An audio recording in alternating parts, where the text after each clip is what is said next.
Next natin, Babesta na sapatos. Hindi na nagpabanggit ng pangalan yung may-ari. Yan.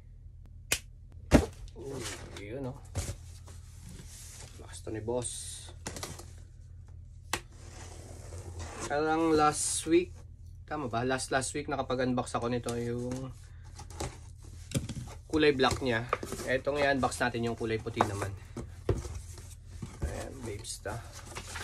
Galing Babe.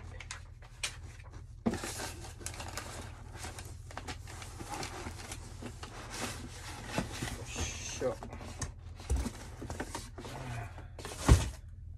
ito yung kay Bossing.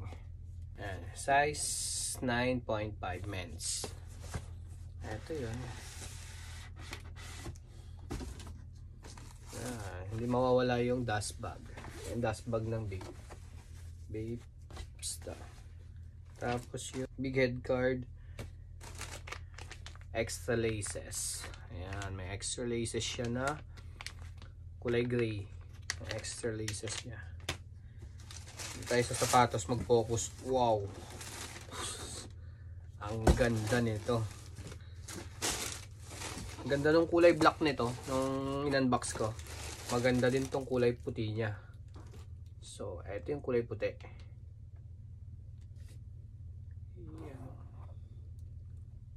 Boom. Angas ng details, oh. Babe pattern yung details niya.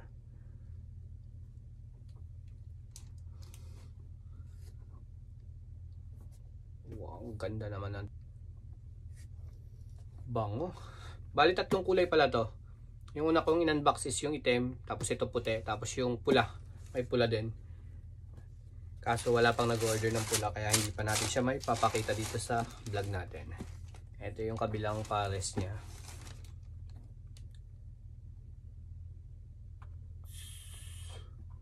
Sulat, napakaangas, oh. Ganda. Bango. So ayan, big shoutout kay Bossing. Solid din itong nakuha pang pair. Bali next week ko may papadala tong mga to dahil pang umaga tayo ngayon. Hindi tayo makakalabas ng company.